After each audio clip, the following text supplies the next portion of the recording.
وَلَقَدْ يَسَّرْنَا الْقُرْآنَ لِلذِّكْرِ فَهَلْ مِن مُّدَّكِرٍ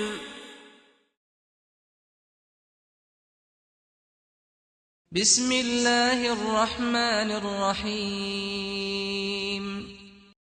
وَلَقَدْ نَجَّيْنَا بَنِي إِسْرَائِيلَ مِنَ الْعَذَابِ الْمُهِينِ وَلَقَدْ نَجَّيْنَا بَنِي إِسْرَائِيلَ مِنَ الْعَذَابِ الْمُهِينِ مِنْ فِرْعَوْنَ إِنَّهُ كَانَ عَالِيًا مِنَ الْمُسْرِفِينَ وَلَقَدِ اخْتَرْنَاهُمْ عَلَى عِلْمٍ عَلَى الْعَالَمِينَ وَآتَيْنَاهُمْ مِنَ الْآيَاتِ مَا فِيهِ بَلَاءٌ مُبِينٌ إِنَّ هَؤُلَاءِ لَيَقُولُونَ إِنْ هِيَ إِلَّا مَوْتَتُنَا الْأُولَى وَمَا نَحْنُ بِمُنشَرِينَ فَأْتُوا بِآبَائِنَا إِن كُنتُمْ صَادِقِينَ أَهُمْ خَيْرٌ أَمْ قَوْمُ تُبَّعٍ وَالَّذِينَ مِن قَبْلِهِمْ أَهْلَكْنَاهُمْ إِنَّهُمْ كَانُوا مُجْرِمِينَ وَمَا خَلَقْنَا السَّمَاوَاتِ وَالْأَرْضَ وَمَا بَيْنَهُمَا لَاعِبِينَ مَا خَلَقْنَاهُمَا إِلَّا بِالْحَقِّ وَلَكِنَّ أَكْثَرَهُمْ لَا يَعْلَمُونَ إِنَّ يَوْمَ الْفَصْلِ مِيقَاتُهُمْ أَجْمَعِينَ يَوْمَ لَا يُغْنِي مَوْلًى عَن مَّوْلًى شَيْئًا وَلَا هُمْ يُنصَرُونَ إِلَّا مَن رَّحِمَ اللَّهُ إِنَّهُ هُوَ الْعَزِيزُ الرَّحِيمُ اور ہم نے بنی اسرائیل کو رسوا کرنے والے عذاب سے نجات دے دی، اور فرعون سے بے شک وہ حد سے بڑھنے والا تھا اور بڑا سرکش تھا، اور ہم نے بنی اسرائیل کو اپنے علم کی بنا پر اہل علم پر چن لیا تھا، ان پر ترجیح دے دی تھی۔ بنی اسرائیل کو ان کے زمانے میں اہل عالم پر فضیلت دی، ان کے اندر انبیاء بھیجے اور دنیاوی نعمتیں بھی ان پر تمام کر دیں۔ حضرت سلیمان جیسی بادشاہی بھی بنی اسرائیل ہی کے ایک فرد کو دی گئی تھی۔ بنی اسرائیل کو ان کے زمانے میں اہل عالم پر فضیلت دی گئی تھی، ورنہ تمام اقوام میں سے بہتر امت محمدیہ ہے۔ یہ فضیلت اللہ تعالیٰ نے اپنے علم اور حکمت کی بنا پر دی ہے، اور ہم نے ان کو ایسی نشانیاں دی تھیں جن میں واضح آزمائش تھی۔ بے شک یہ لوگ کہتے ہیں یہ ہماری پہلی بار کی موت ہے اور ہمیں دوبارہ نہیں اٹھایا جائے گا۔ اگر تم سچے ہو تو ہمارے آباء و اجداد کو سامنے لا کے دکھا دو۔ یہ ان کی کٹ حجتی ہے۔ رسول اللہ صلی اللہ علیہ وسلم نے کبھی کسی مردہ کو زندہ کرنے کا دعویٰ نہ کیا تھا، اور نہ ہی یہ کبھی کہا تھا کہ اللہ تعالیٰ قیامت سے پہلے کسی کو زندہ کرے گا۔ اللہ تعالیٰ نے قیامت میں زندہ کرنے کا وعدہ کیا ہوا ہے۔ کفار مکہ کہتے تھے کہ اگر دوبارہ زندہ کرنا ہے تو ہمارے باعداد کو ہمارے سامنے زندہ کر کے دکھاؤ۔ کیا یہ لوگ بہتر ہیں یا تبا کی قوم، یا وہ لوگ جو ان سے پہلے تھے؟ تبا کی قوم سے مراد قوم سبا ہے۔ ہم سورۃ سبا میں ان کا ذکر پڑھ چکے ہیں۔ یہ لوگ بڑے خوشحال تھے اور ان کی دنیا پہ حکومت تھی۔ ان کا علاقہ مکہ والوں کے بالکل ساتھ تھا، یمن کا علاقہ۔ تو کیا یہ کفار مکہ بہتر ہیں یا تبا کی قوم، یا جو لوگ ان سے پہلے تھے، قوم عاد، قوم سمود، قوم نوح وغیرہ؟ ہم نے جب ان کو ہلاک کر دیا تھا کیونکہ وہ مجرم تھے، تو کیا ہم ایک کفار مکہ تمہیں چھوڑ دیں گے؟ اور ہم نے زمین اور آسمان کو اور جو ان کے درمیان ہے کھیل کے طور پر نہیں پیدا کیا، ہم نے ان کو حق کے ساتھ پیدا کیا ہے، لیکن اکثر لوگ نہیں علم رکھتے۔ کھیل کود کے لیے بنانا ہوتا تو ایک زندہ مخلوق کو کیوں پیدا کیا جاتا؟ گویا کہ یہ قریش کے اس اعتراض کا جواب ہے کہ ہمیں دوبارہ پیدا نہیں کیا جائے گا۔ عقلی طور پر بھی یہ ممکن نہیں ہے کہ نیک اور بد سب کے ساتھ ایک معاملہ کیا جائے۔ بے شک فیصلے کا دن ان تمام سے وعدے کا وقت ہے۔ اس دن کوئی دوست کسی دوست کے کام نہ آ سکے گا اور نہ ہی ان کی مدد کی جا سکے گی۔ ہاں، جس پر اللہ نے رحم کر دیا، اللہ ہی ہر شے پر غالب اور رحم کرنے والا ہے۔ بے شک زقوم کا درخت گناہگاروں کا کھانا ہوگا۔ وہ پگھلے ہوئے تانبے کی طرح پیٹ میں جوش مارے گا، جیسے کہ کھولتا ہوا پانی جوش مارتا ہے۔ اس کو پکڑ لو، اس کو گھسیٹتے ہوئے جہنم کے وسط میں لے جاؤ، پھر اس کے سر پر کھولتے ہوئے پانی کا عذاب ڈال دو، جہاں سے دوزخ کے عذاب بتائے جا رہے ہیں۔ زقوم وہ کانٹے دار درخت ہوگا۔ جب وہ جہنمیوں کو بھوک ستائے گی اور وہ کھانے کا مطالبہ کریں گے تو انہیں زقوم کا درخت دیا جائے گا۔ کانٹے دار ہونے کی وجہ سے گلے سے نہ اترے گا۔ جب تکلیف سے گلے میں پیٹ میں پہنچ جائے گا تو یہ اپنے زہر اور حدت کی وجہ سے پیٹ میں آگ لگا دے گا، اور حقیقت میں ایسے ہی آگ لگائے گا جیسے پانی کھولتا ہے۔ یہ اس طرح کر کے پیٹ میں کھولے گا اور پھر انسان بےتاب ہو کر پانی مانگے گا۔ جب وہ پانی مانگے گا تو پھر اس کو کھولتا ہوا پانی دے دیا جائے گا، اور نہ صرف اس کو کھولتا ہوا پانی پلایا جائے گا بلکہ اس کے سر پر بھی کھولتا ہوا پانی ڈالا جائے گا، کیونکہ یہ دماغ ہی وہ جگہ تھی جہاں پہ یہ حق کے خلاف سازشیں کیا کرتے تھے، جہاں پہ یہ نبی کے خلاف اپنی مکروہ کاروائیوں کے بارے میں پلاننگ کیا کرتے تھے۔ اس لیے ان کے سر پر بھی کھولتا ہوا پانی ڈالو، اور پھر اسے کہا جائے گا اب مزہ چکھو، تو دنیا میں بڑا عزت والا اور بڑا شریف بنا پھرتا تھا۔ بے شک یہ وہی چیز ہے جس کے بارے میں تم شک کیا کرتے تھے۔ تمہیں دنیا میں قیامت کے بارے میں، قیامت کے عذابوں کے بارے میں شک تھا، اب مزہ چکھو۔ بے شک متقین امن والی جگہ پر ہوں گے، باغات اور چشموں میں ہوں گے۔ وہ باریک ریشم اور موٹے ریشم کا لباس پہنیں گے، اور یہ لباس سبز رنگ کا ہوگا۔ ذرا اندازہ تو کریں سبز رنگ ریشم میں کتنا خوبصورت ہوتا ہے۔ اللہ کسی کو باریک ریشم، کسی کو موٹے ریشم کا ضرورت کے مطابق سبز رنگ کا لباس پہنائیں گے۔ یہ جنت میں تکیے لگائے ہوئے آمنے سامنے تختوں پر بیٹھے ہوں گے۔ اسی طرح اور ہم ان کو بڑی آنکھوں والی حوروں سے ان کا نکاح کر دیں گے۔ وہ وہاں اطمینان سے ہر قسم کے میوے طلب کریں گے۔ وہ اس میں موت نہیں چکھیں گے، ہاں پہلی ہی موت، اور اللہ تعالیٰ انہیں دوزخ کے عذاب سے بچا لے گا۔ یہ میں آپ کو ابھی بتا چکی ہوں کہ جب جنتی جنت میں چلے جائیں گے، دوزخی دوزخ میں چلے جائیں گے، تو موت کو ایک مینڈے کی شکل میں ذبح کر دیا جائے گا۔ جنتیوں کو بھی موت نہیں آئے گی، اور یہ ان کے لیے سب سے بڑی نعمت ہوگی، اور دوزخیوں کے لیے کو بھی موت نہیں آئے گی، اور یہ ان کے لیے سب سے بڑا عذاب ہوگا۔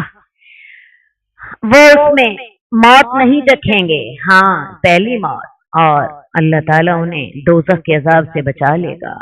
یہ تیرے رب کا فضل ہے، اور یہی وہ بڑی کامیابی ہے۔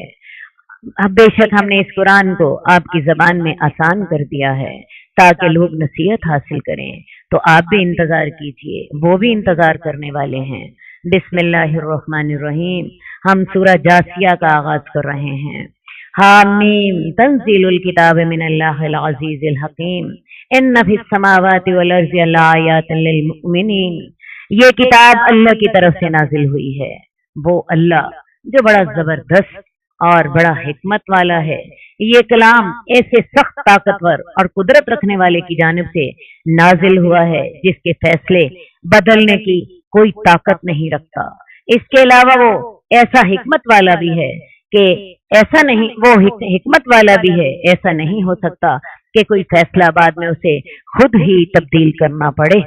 بے شک زمین و آسمان میں نشانیاں ہیں ایمان لانے والوں کے لیے، اور تمہاری اپنی پیدائش میں بھی نشانیاں ہیں، اور جو اللہ تعالیٰ زمین میں جانداروں کو پھیلا دیتا ہے، اس میں بھی نشانیاں ہیں یقین کرنے والی قوم کے لیے، رات اور دن کے آنے جانے میں، اور جو اللہ تعالیٰ نے آسمان سے رزق اتارا ہے اس کے ساتھ زمین کو اس کی موت کے بعد زندہ کیا ہے، یہ جو ہوائیں چلتی ہیں ان تمام میں نشانیاں ہیں عقل کرنے والی قوم کے لیے۔